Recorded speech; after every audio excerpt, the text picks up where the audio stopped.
Handika Pratama umumkan kelahiran putri pertamanya, Vanilla Almadina Permaisuri, intip potretnya. Kabar bahagia tengah datang dari pasangan Handika Pratama dan Rosyana Dewi yang kini dikaruniai anak pertamanya. Diketahui, Rosyana Dewi yang melahirkan anak pertamanya berjenis kelamin perempuan pada Jumat 6 Mei 2022.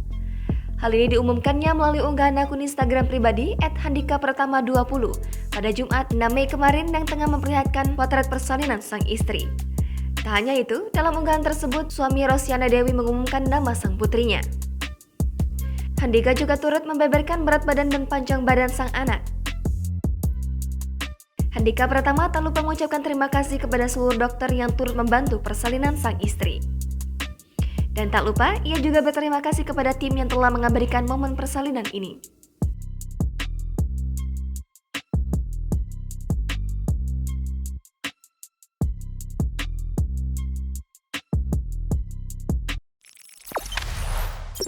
Jangan lupa subscribe, share, komen, dan like ya!